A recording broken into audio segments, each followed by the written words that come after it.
Do you want to have better control over your emotions so that you can start leading yourself and start leading others better? If this interests you, you'll find this video useful. Stay tuned.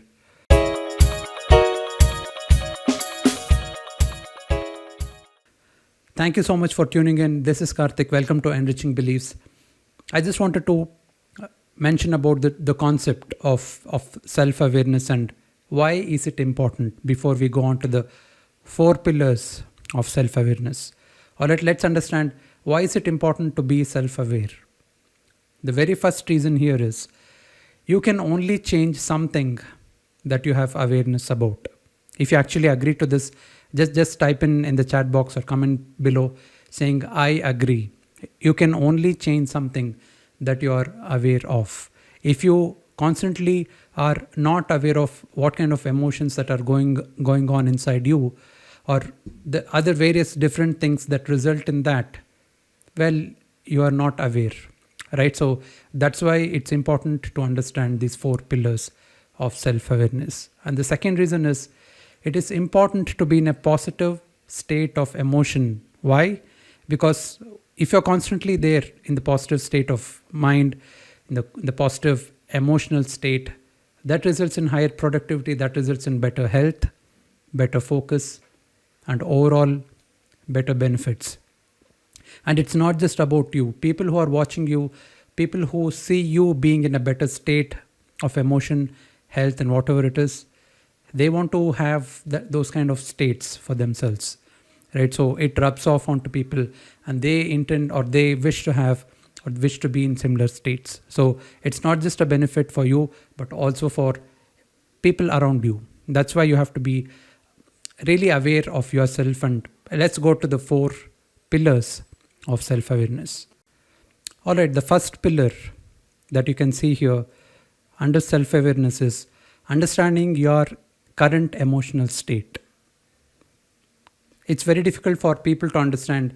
In fact, I did not even have a clue about what kind of emotional state I'm going through at this given moment, and until I started understanding the importance of it and practicing certain techniques and using certain tools that help me understand my current emotional state. Now let's understand why is it important.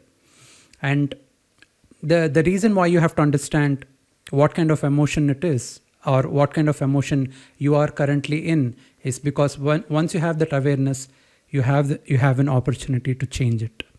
Let's say you are in a positive frame of mind. What would you usually do? You just want to stay in the same frame of mind. You don't have to really change anything there. But if you're in a constant state of negative emotion like fear or worry or kind of anxiety or anything like this, what you can do is you can make use of emotions like what I have written down here to change. You can in fact make use of motions to change your emotion. When I say motion, it's about you can literally just move forward. You can literally walk forward, and that will result in some kind of change in your emotions as well.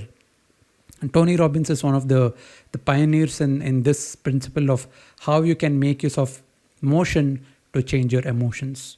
So now with better awareness, understanding your current emotion, you have a capability or you have a potential to change it for better. So that's the first pillar of self-awareness. And these are all the pillars that I feel are important. There may be variations from other people, but these are my understanding about self-awareness and my 4 pillars.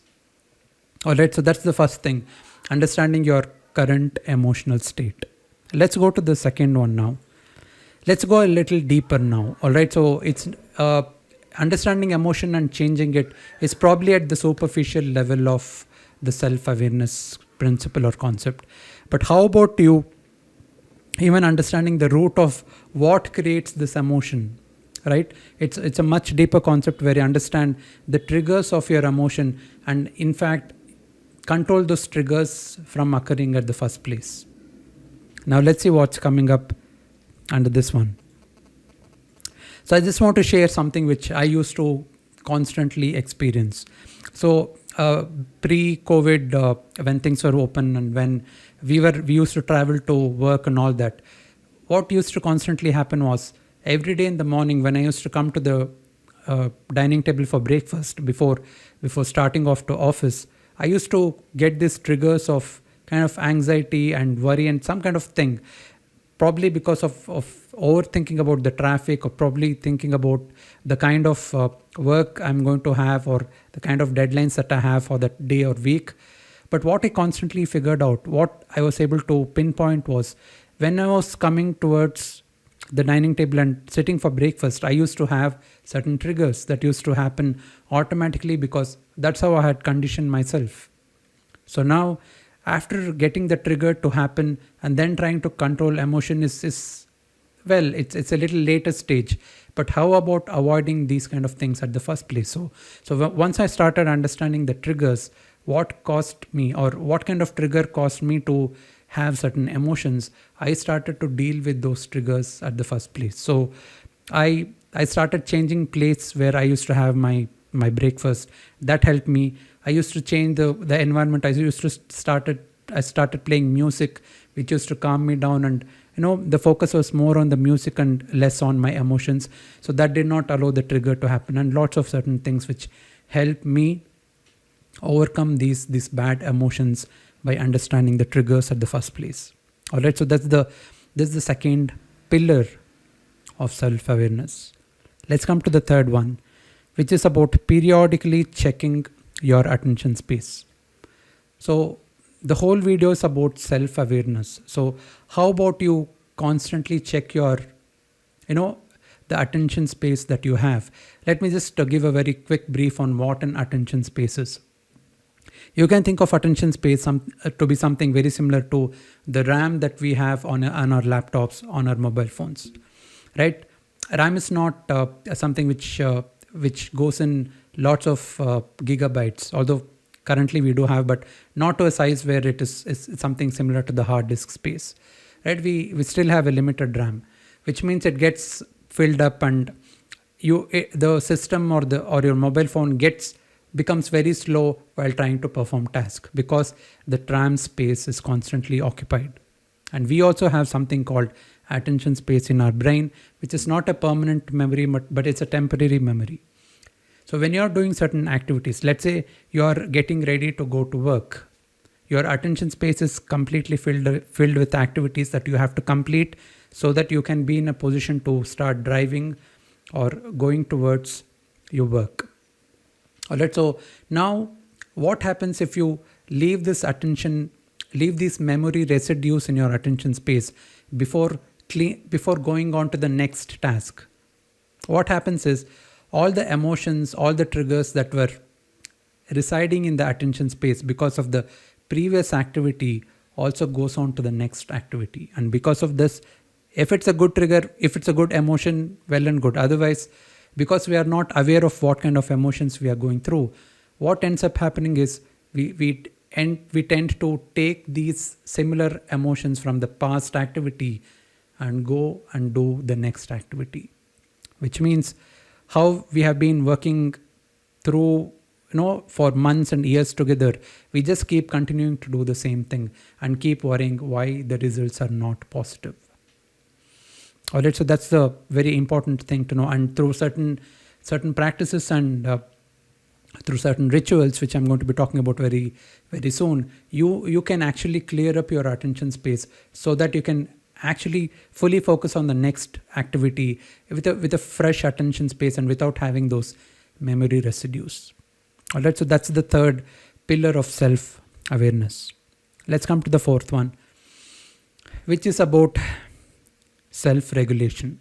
So I just want to share this one quote. All right, this is something which I thought about, and I thought it will be very useful in this context.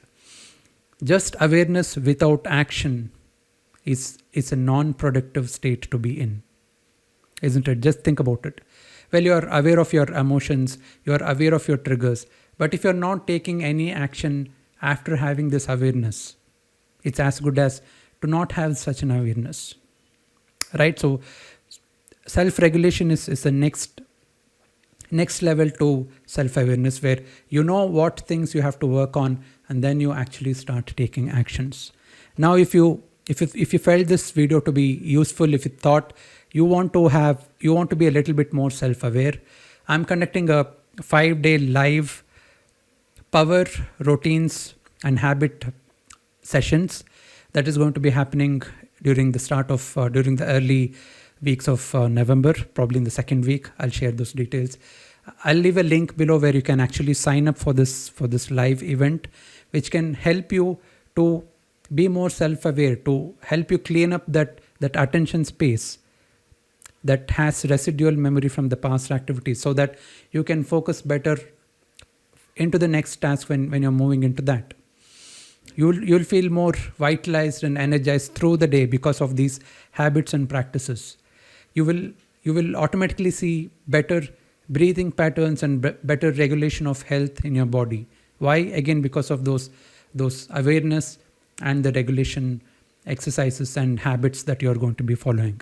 So if you're someone who wants to have these benefits of having rituals and habits that can power up your entire day, not just that 1 hour, not just this 30-minute session, but the entire day, entire week, entire month, therefore the entire year, I would highly recommend that you sign up. It's a free event. I just want to share certain rituals and routines that I follow, which is really beneficial for the kind of focus that I'm able to have through the day, the kind of energy I'm able to have without feeling exhausted or anything like that. If you really want to experience that, I would highly recommend that you sign up and let's meet live. And I really would be so happy to share things that I have learned from so many great mentors, spending a lot of time, money, and energy understanding those principles and those rituals. And I want to share that with you so that you can also get benefited from that. Thank you again for watching. Do sign up and leave a comment saying that you signed up, and let's meet live.